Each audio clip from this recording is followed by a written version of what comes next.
Hello दोस्तों, मैं हूं अरकान और आपका स्वागत करता हूं मेरे चैनल अरकान्स मनी माइंडसेट पर। आज हमारे बीच बैठे हैं मेरा दोस्त कृष्णा ठाकुर और आज ये इन्वेस्टमेंट को लेकर के इनके कुछ क्वेश्चंस हैं, तो उसके बारे में बात करेंगे कि स्टॉक मार्केट और इन्वेस्टमेंट को लेकर के। तो नमस्कार। तो अरकान भाई, मेरा स्टॉक मार्केट से अभी तक का दूर का नाता नहीं है। मैंने हालांकि स्कैम 1991 देखा हुआ है, लेकिन नॉलेज ना होने की वजह से उस बारे में मेरे को उतना समझ नहीं आया। मूवी अच्छा लगा और अभी मैं जैसे 3-4 महीने हो गए मैं जॉब कर रहा हूँ। ओके। लेकिन सैलरी उतनी है नहीं, प्राइवेट है, और मैं उसी में अपने personal expenses plus family expenses plus savings करना चाहता हूँ। और मैं ऐसा चाहता हूँ कि सेविंग्स जो है वो सिर्फ बैंक अकाउंट पे ना रहे, वो इन्वेस्ट हो, लेकिन एक अच्छा प्लेटफॉर्म पे इन्वेस्ट हो जहाँ पर रिस्क कम हो, जहाँ पर मेरे को अपना जो मैं लगा रहा हूँ उसका कुछ रिवॉर्ड बैक मिले, मुझे रिटर्न अच्छा मिले। तो अब लोग बोलते हैं SIP करो, म्यूचुअल फंड डालो, ठीक है। SIP, म्यूचुअल फंड, ये सब जो मैंने सुन रखा है कि लॉन्ग टर्म के लिए अच्छा रहता है और कंपनियां भी बोलती है कि लॉन्ग टर्म के लिए बेस्ट है। लेकिन लॉन्ग टर्म, अब मेरे को प्राइवेट जॉब मेरे को खुद फिक्स नहीं है कि मेरा जॉब जो है वो लॉन्ग टर्म चली रहती है, मेरे फाइनेंशियल कंडीशन जो स्टेबल रह जाती है। तो इसके ऊपर मैं क्या कर सकता हूँ? देखो कृष्णा भाई, पहली बात कि आपको कुछ कन्फ्यूज़न है। कन्फ्यूज़न ये है कि आपको लगता है कि अगर आप एक बार SIP स्टार्ट कर लिए तो वो, तो पहली बात कि मैं भी यही आपको सजेस्ट करूँगा कि आप अगर कर रहे हो इन्वेस्टमेंट SIP वगैरह तो आप लॉन्ग टर्म के लिए करो। क्योंकि लॉन्ग टर्म में देखो, शॉर्ट टर्म में होता क्या है कि कंपनी उतार चढ़ाव होती रहती है, तो आप उसमें कभी प्रॉफिट बना भी सकते हो, कभी नहीं भी बना सकते। आप अगर ऐसे पैसों को डालोगे उसमें जिसका आपको ज़रूरत है, तो फिर मार्केट डाउन रहेगी, आपको ज़रूरत पड़ जाएगा तो आपको निकालना पड़ेगा। तो उस समय अगर आप निकालोगे तो उस समय आपका जो पैसा है वो कम होके मिलेगा, या फिर ज़्यादा है लेकिन जो मार्केट पहले रिटर्न जहाँ तक अपना हायर हाई बनाई थी, हायर हाई मतलब है जहाँ मार्केट सबसे ऊपर तक गई थी वहाँ से वो अभी नीचे है, तो आपको ज़रूरत है तो आप निकाल लोगे। लेकिन लॉन्ग टर्म में ऐसा नहीं होता है, ग्राफ हमेशा ऊपर नीचे हो करके लॉन्ग टर्म में जाता ऊपर ही है। दूसरा आपका जो डाउट है वो ये है, आपको लगता है कि अगर मैं एक बार इन्वेस्टमेंट चालू कर दिया तो मेरा प्राइवेट जॉब है, मैं लंबे टाइम तक तो जॉब में टिकूंगा नहीं, अगर निकाल दिए तो फिर मैं कहाँ से SIP का अमाउंट पर मंथ भरूंगा, सबसे बड़ा क्वेश्चन है। तो ऐसा नहीं होता है, ये कोई हम LIC का प्रीमियम पे नहीं कर रहे होते हैं, क्योंकि SIP में क्या होता है कि हम पैसों को इन्वेस्ट करते हैं। तो अगर आप पैसा इन्वेस्ट नहीं भी करो, अगर आपने 1 साल तक कंटिन्यू किया और उसके बाद अगर आप 1 महीना भी करोगे, 1 साल छोड़ो, आप 1 महीना भी अपना SIP का जो अमाउंट है वो पे किए और आप अगले महीने पे नहीं कर पाए, तो उस पर ना ही आपको कोई लॉस होना है और ना ही कोई आप पे फाइन लगेगा, ठीक है। तो आपने मान लो कि 1 साल तक कंटिन्यू किया अपना SIP, उसके बाद आपके पास फाइनेंशियल इशू आ रहा है तो आप नहीं भर पा रहे हो, कोई दिक्कत नहीं, आप स्किप कर सकते हो। लेकिन आप जो 1 साल तक पैसा जमा किए हो, अब आपके मन में डाउट होगा कि मैं अगर भरना छोड़ दूँ तो वो पैसा का क्या होगा, कहाँ जाएगा। तो वो पैसा आपका जो इन्वेस्टेड है वो तो बढ़ता रहेगा, क्योंकि आप इन्वेस्ट में करते क्या हो, आप यूनिट्स खरीदते हो कंपनी के, ठीक है। अब आपने यूनिट्स खरीद लिया तो अब उसका प्राइस वो बढ़ रहा है, ठीक है, तो आप बाद में और पैसा लगाते हो, इसका मतलब आप और यूनिट्स खरीद रहे हो। अगर आप बाद में पैसा नहीं लगाओगे तो और यूनिट्स आप नहीं खरीद पाओगे, तो आप और यूनिट्स नहीं खरीद पाओगे तो आपके पास पहले से जो आपने ख़रीदा हुआ है उसका तो प्राइस बढ़ेगा ही। एक एग्जाम्पल से समझते हैं, अगर आपने आज जा कर के गोल्ड लिया, ठीक है, 5,000 रुपये का, उसके बाद आप अगले महीने फिर गोल्ड लिए 5,000 का, उसके बाद आप तीसरे महीने गोल्ड नहीं ले रहे हो, तो आपका कोई लॉस तो नहीं हुआ। आपने जो 2 महीना 5-5 हज़ार का गोल्ड लिया था, अब गोल्ड का प्राइस बढ़ चुका है, तो आज आप जाओगे बेचने तो बढ़े प्राइस में आप जितना गोल्ड आपके पास था उतना बेच लोगे। तो ये चीज़ होता है SIP में भी, आप यूनिट्स खरीदे हो, आपके पास यूनिट्स है, आप जब चाहो तब बेच सकते हो। इसमें कुछ कंपनियां का एग्जिट लोड वगैरह होता है, किसी में लॉक इन पीरियड होता है, बहुत सारे में लॉक इन पीरियड नहीं भी होता है, नील होता है, उसमें आप कभी भी अपना पैसा निकाल सकते हो। और एक तो ये मेरा ही प्रॉब्लम नहीं है पूरे, मैं जहाँ तक सोच पा रहा हूँ मेरे बहुत सारे जो फ्रेंड सर्कल हैं और मैं जिन लोगों को जानता हूँ जनरली, उनका अगर मैं उनसे ये सब डिस्कस करता हूँ एसआईपी म्यूचुअल फंड के बारे में, तो उनका कहना मतलब उनको कोई नॉलेज नहीं है और उनका कोई पॉइंट ऑफ व्यू नहीं है इस चीज़। तो मैं बस यही जानना चाहता हूँ कि क्यों यूथ में इसका क्रेज़ अभी तक क्यों नहीं है, जब ये इतना अच्छा आप जिस टाइप से आप एक्सप्लेन करो, डिस्क्राइब करो इस चीज़ को कि ये हमारे लिए बहुत बेनिफिशियल हो सकता है, तो ये यूथ को क्यों नहीं पता और क्यों नहीं जानता है यूथ? देखिए, पहली बात कि आप अगर बोल रहे हो कि आप एसआईपी का बात करते हो, म्यूचुअल फंड का बात करते हो, इन्वेस्टमेंट का बात करते हो, तो बहुत से लोग आपका मजाक उड़ाते हैं। हाँ, या उनको इंटरेस्ट नहीं होता, अरे ये तो कौन 20 साल 25 साल 30 साल इंतज़ार करेगा, मुझे तो तुरंत इंस्टेंट रिटर्न चाहिए। तो पहली बात तो आप सलाह गलत लोगों से लेते हो, ठीक है। अच्छा ये बताओ कि अगर आपको चोट लग जाता है कहीं, बाइक से आपका एक्सीडेंट हो जाता है, आपका मान लो कि पैर फट जाता है, आपके पास दो विकल्प है। पहला कि आप मोची से जाके सिलवा लो और दूसरा कि आप डॉक्टर के पास जाके सिलवा लो, सर्जन के पास। आप किसके पास जाना प्रेफर करोगे? डॉक्टर के पास जाना। तो आप इन्वेस्टमेंट को लेकर के एसआईपी को लेकर के आप उनसे राय लोगे जिनको उसके बारे में कोई नॉलेज नहीं है, जो उसका पावर को समझता ही नहीं है।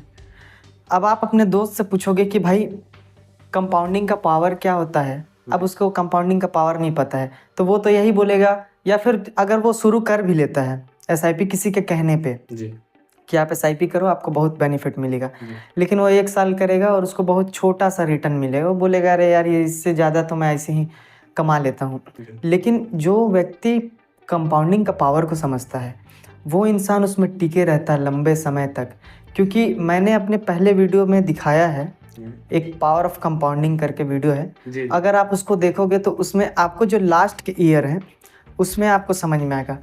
एक कहानी की मदद से मैं समझाता हूँ कि एक सैनिक अपने राजा के पास गया और राजा ने बोला उसको एक प्रॉब्लम सॉल्व करने के लिए कि अगर आप ये प्रॉब्लम सॉल्व कर दोगे तो आप जो बोलोगे आपको वो मिलेगा, आप जितना धन चाहोगे, मुद्रा चाहोगे, सोना चाहोगे, जो भी मांगोगे मुंह मांगा रकम मैं दूंगा। तो उस सैनिक ने सॉल्व तो कर दिया प्रॉब्लम, लेकिन जब उसने राजा के सामने डिमांड रखा तो राजा ही कंगाल हो जाता, क्योंकि उसने ये बोला कि जो चेस होता है ना, चेस का जितने उसमें खंड होते हैं, आप मुझे बस चावल दो, ठीक है। पहले खंड में 1 चावल रखो, दूसरे खंड में 2 चावल रखो, तीसरे में 4, चौथे में 8, मतलब मल्टीप्लाई करते जाओ। तो बोला बस इतनी सी बात, दे दो जो चाहिए इसको। वो अपने से बाकी के सैनिकों को बोला दे दो इसको जो चाहिए। फिर उन्होंने रखना शुरू किया। उसके बाद आप यकीन नहीं मानोगे कि 30वें खंड तक पहुँचते पहुँचते उनके सेना राजा को बोले कि राजा ये जो कैलकुलेशन बन रहा है ना, ये हमारे महल में छोड़िए, हमारे पूरे राज्य में उतना दाना नहीं है, उतना चावल नहीं है, हम कहाँ से देंगे। तो ये होता है कंपाउंडिंग का पावर। अगर मैं आपको बोलूँ कि मैं आपको 5 करोड़ रुपए देता हूँ, ठीक है, अभी आप वो लोगे, या फिर मैं आपको 1 रुपये डबल करके देता हूँ आप वो लोगे, तो अगर आप उसको कैलकुलेट करोगे ना तो आप 15 दिन 20 दिन तक जाओगे ना, आपको लगेगा मन में कहीं ना कहीं लगेगा 5 करोड़ ही ले लेना सही था, क्योंकि वो बहुत कम अमाउंट। लेकिन आप जब आखिरी के टाइम को देखोगे ना, 30 तारीख मतलब 30वें दिन 31वें दिन, वो अमाउंट आपका 103 करोड़ के आसपास बन जाता है, 1 रुपये 30 दिन में।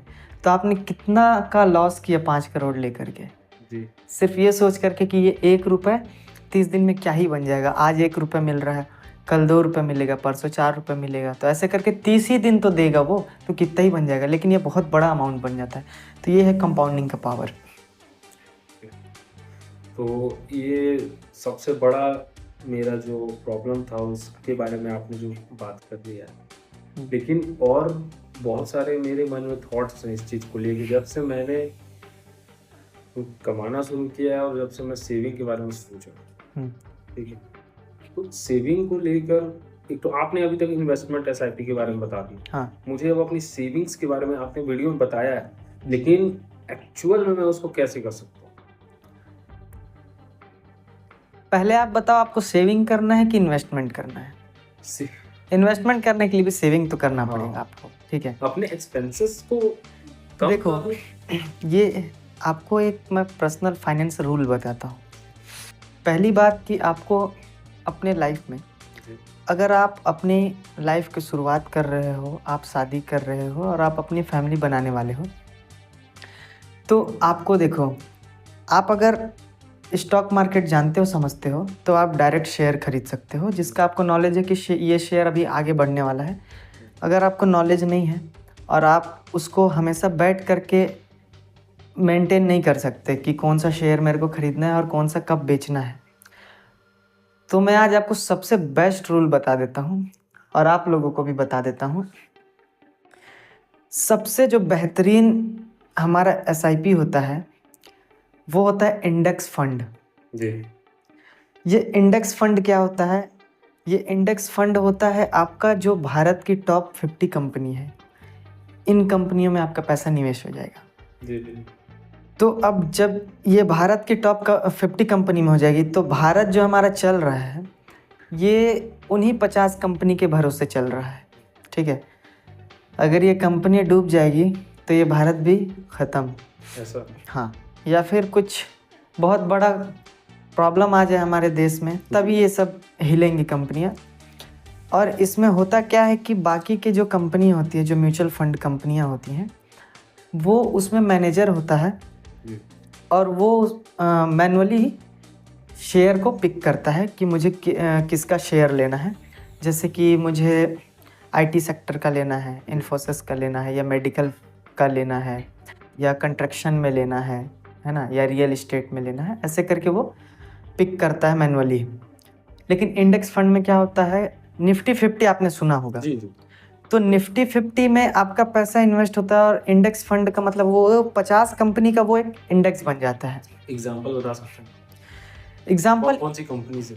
एग्जाम्पल कंपनी के टॉप 50, जैसे कि रिलायंस, टाटा, अडानी, इस टाइप की जितनी टॉप 50 कंपनी है, HDFC, Kotak Mahindra bank, SBI, जो भी आते हैं सबका।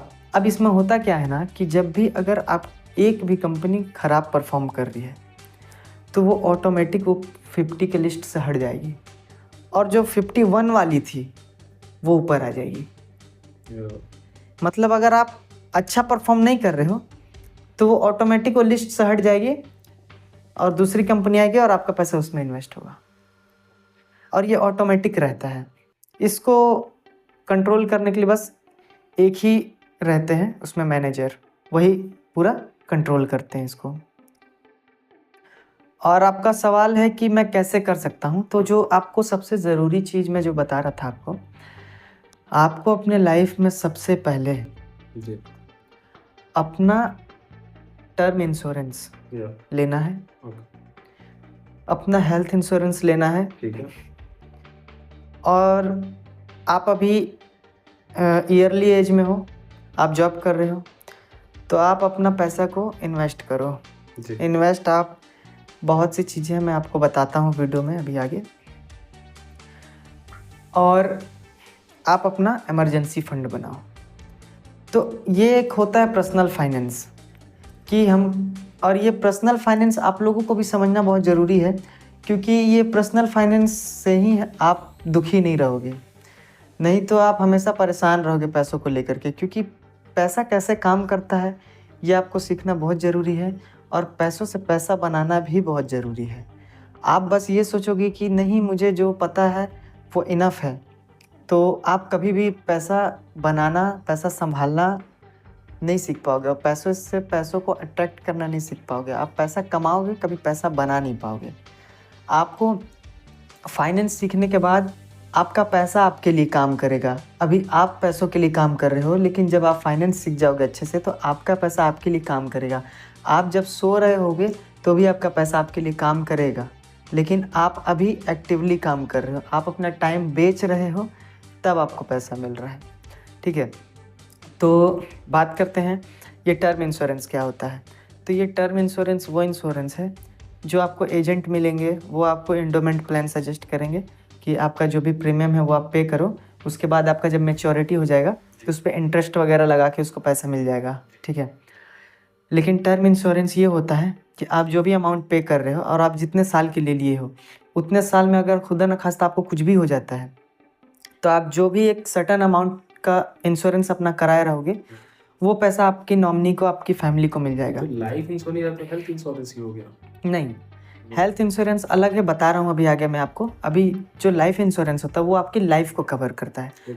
अगर आपकी डेथ हो जाती है तो आपके जो बच्चे हैं, जो कि अभी बहुत छोटे हैं, जिनको आगे की पढ़ाई भी करनी है, और आपकी वाइफ रहेंगी, तो उनको अगर आप नहीं रहोगे तो फिर, क्योंकि अर्निंग मेंबर आप हो, ठीक है, तो उसके बाद फिर उनका घर का खर्चा कौन चलाएगा? क्योंकि बहुत बुरी स्थिति आ जाएगी। ना ही आपके रिश्तेदार वहाँ पे काम आने वाले हैं, ना ही आपके कोई दोस्त साथ देगा वहाँ पे, क्योंकि वहाँ पे तो आपका पैसा साथ देगा। तो आप उतना पैसा, तो आप कब मर जाओ उसका कोई गारंटी नहीं है। तो आप उतना पैसा इकट्ठा करके तो नहीं रख सकते कि आपकी फैमिली या फिर आपके बच्चे उतने टाइम तक पढ़ लिख सकें। तो ये होता है टर्म इंश्योरेंस। इसमें होता है आपने जो भी प्रीमियम पे किया है, अगर मान लीजिए अभी 2 करोड़ का आपका कवर इंश्योरेंस का जो होता है वो आपको 650-700 में ईयरली एज में मिल जाएगा। अगर आप 25 ईयर के हो तो आपको 700 के आसपास में 2 करोड़ का कवर मिल जाएगा। अगर आपने 1 महीना भी पे किया, उसके बाद भी अगर आप नहीं रहते हो तो आपकी फैमिली वाले को मिल जाएगा पैसा, ठीक है। इसमें कुछ होते हैं पॉलिसीज़, जिससे अगर आप स्मोकिंग वगैरह करते हो तो उसका प्रीमियम अमाउंट थोड़ा बढ़ जाता है, क्योंकि कैंसर वगैरह होने के चांसेस रहते हैं। तो आपकी वो लाइफ को पूरा कवर करेगा। तो उससे बेनिफिट क्या होगा कि आपके बच्चे कभी ये नहीं बोलेंगे कि मेरा बाप मेरे लिए कुछ नहीं किया, मर गए तो हमारी ज़िंदगी ख़राब हो गई, हम अच्छा पढ़ नहीं पाए, नहीं तो आज हम भी अच्छा पढ़ते तो हम आज अच्छे जगह पे होते, ठीक है। तो वो 2 करोड़ रुपए उनको स्टेबल होने के लिए बहुत साथ देगा, इनफ है 2 करोड़, ठीक है। और दूसरा है आपका हेल्थ इंश्योरेंस। तो हेल्थ इंश्योरेंस क्या होता है कि आप देखो, आप इतना मेहनत से कमाते हो, कोई बीमार पड़ता है, एक झटके में पैसा चला जाता है, आदमी का कंडीशन ख़राब हो जाता है, पूरा टूट जाता है वो आदमी, ठीक है।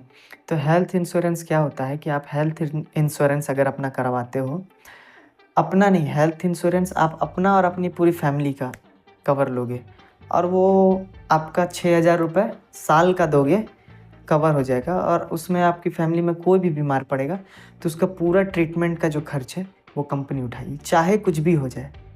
उसमें आप कैशलेस भी ले सकते हो, और एक होता है कि पहले आप पे करो, उसके बाद फिर आपको मिलेगा। तो वो मैं सजेस्ट नहीं करूँगा, क्योंकि उस समय आप कहाँ पैसा खोजोगे, कितना पैसा लग रहा है, कितने लाख का इलाज है, उस समय तो आप खुद परेशान रहोगे। तो आप डायरेक्ट जाओ, अपना इलाज कराओ, और इंश्योरेंस कंपनी डायरेक्ट हॉस्पिटल को पे करेगी। तो लाइफ तो है कि आपका लाइफ ख़त्म होगा तो मिल जाएगा, और हाँ, अगर आपका लाइफ ख़त्म नहीं होता है तो आपने जितना भी प्रीमियम 700 करके पे किया था वो पैसा वापस नहीं मिलेगा। तो भाई इंश्योरेंस का तो मतलब यही है कि आपको वो कवर दे रहा है कि अगर आपको कुछ हो जाता है तो हम उसको संभाल लेंगे, ठीक है, आपकी फैमिली को। अगर नहीं होता है तो आप इन्वेस्टमेंट तो ही छापो पैसा ठीक है। तो ये 2 चीज़ आप करा लिए तो आपका टेंशन ख़त्म कि मैं मर जाऊँगा तो मेरे परिवार को कौन देखेगा, और अगर कोई बीमार होता है तो मैं वापस से नीचे नहीं आऊँगा, मतलब मैं अपने बॉटम पे नहीं आऊँगा, जहाँ पे हूँ वहीं पे रहूँगा, ठीक है। और अब आते हैं इन्वेस्टमेंट में। तो आपने बोला कि इन्वेस्टमेंट हम किस में कर सकते हैं। आप अपने पैसों को डिवाइड करके डालो, क्योंकि डाइवर्सिफिकेशन बहुत ज़रूरी है। अगर मैं बोलूँ कि आप किसी एक कंपनी में पैसा डाल दो तो आपका पैसा, हो सकता है वो कंपनी अच्छा परफॉर्म ना करे तो आपका पैसा डूब जाएगा। तो इसमें कई सारे फंड होते हैं। इंडेक्स फंड, जैसा कि मैंने बताया, निफ्टी 50 में निवेश होता है, बड़ी कंपनी है जी। उसके बाद लार्ज कैप भी वही बड़ी कंपनी है जी। उसके बाद आती है मिडिल कैप, मतलब जो मध्यम वर्ग की कंपनी है, ठीक है। आप उसमें इन्वेस्टमेंट करोगे तो वो ना ही बहुत बड़ी होती है ना ही बहुत छोटी होती है, तो उसमें भी आपका पैसा बढ़ता है।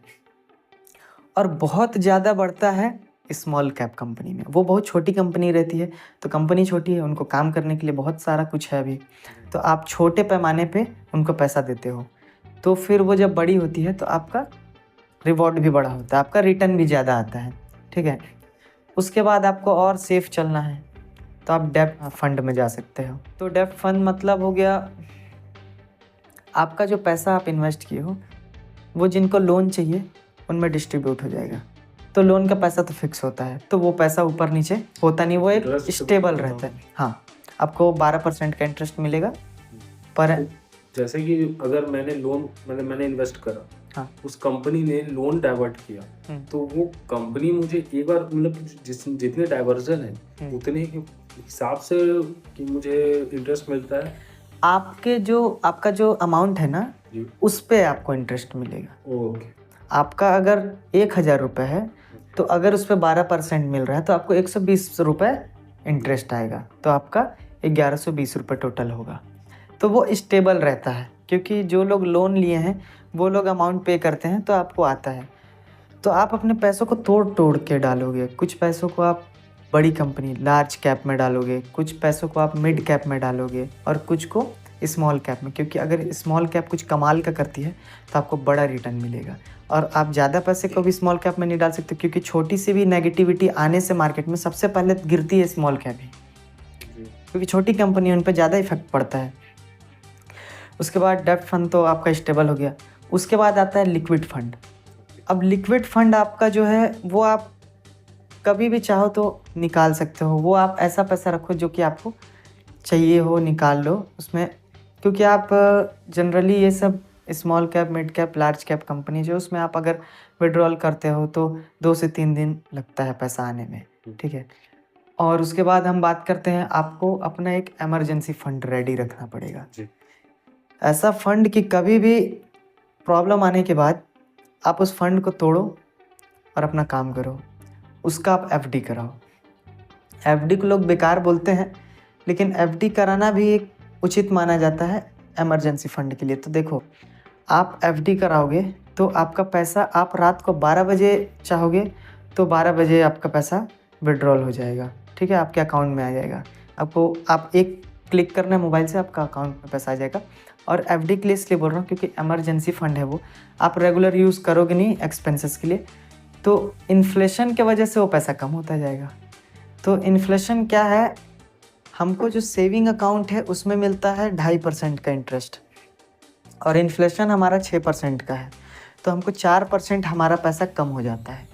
इसलिए इमरजेंसी फंड को आप एफडी करके रखो और जब आपको ज़रूरत पड़े उसको तोड़ दो।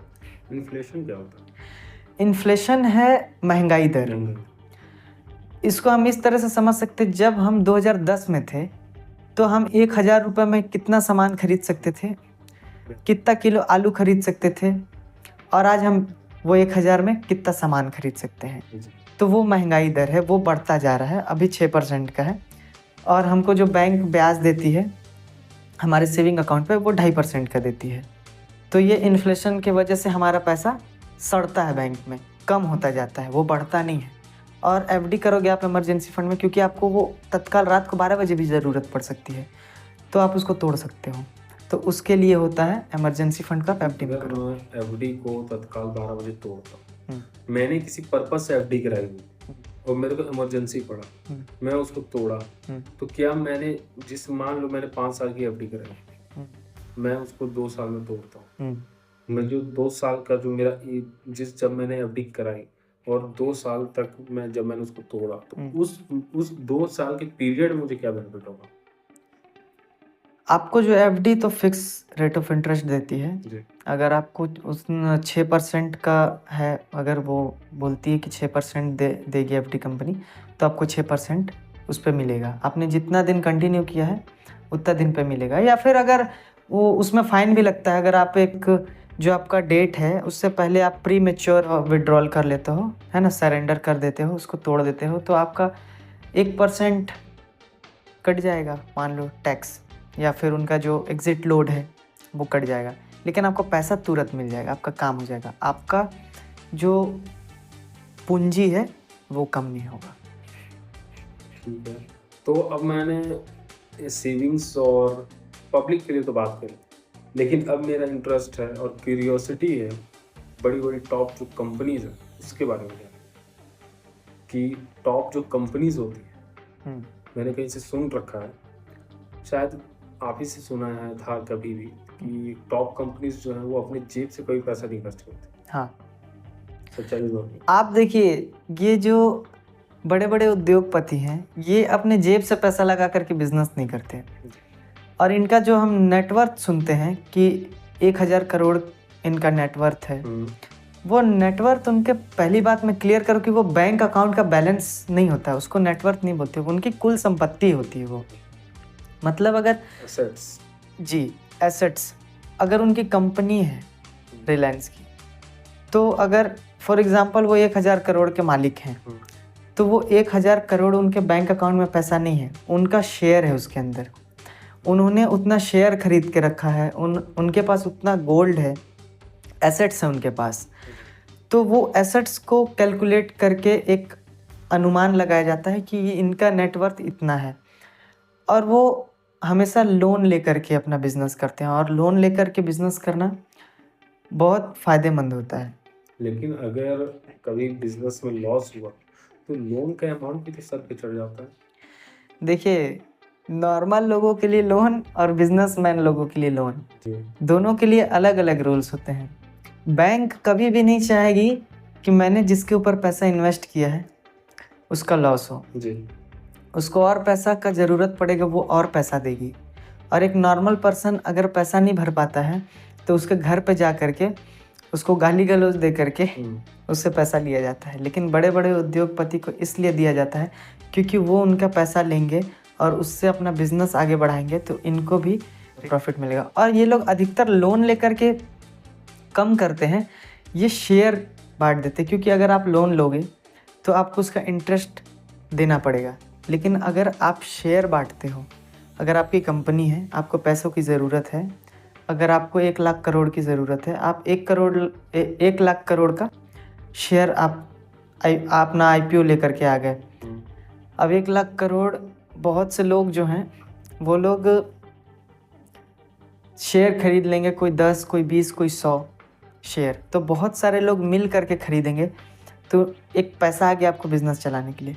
अब उसमें आपको ये रिस्क नहीं है कि मेरे को पैसा इनको देना है। अब क्योंकि उसमें कंडीशन ये होती है कि शेयर मतलब क्या होता है, शेयर मतलब होता है हिस्सेदारी। अब आप हिस्सेदारी हो तो कंपनी का प्रॉफिट होगा तो आपको प्रॉफिट भी मिलेगा, और लॉस होगा तो लॉस भी मिलेगा, तो दोनों में आप भागीदारी हो गए। तो इस कंडीशन पे शेयर निकाला जाता है, तो उनको जो पैसा मिलता है वो फिर बिना टेंशन का यूज़ कर पाते हैं अपने बिजनेस में, और प्रॉफिट होता है तो अपने शेयर होल्डर के साथ डिस्ट्रीब्यूट करते हैं। कुछ कंपनियां डिविडेंड देती है, डिविडेंड मतलब अगर कंपनी का प्रॉफिट होता है तो बोनस के जैसे समझ लीजिए आप कि वो अपने शेयर होल्डर को बांट देती है।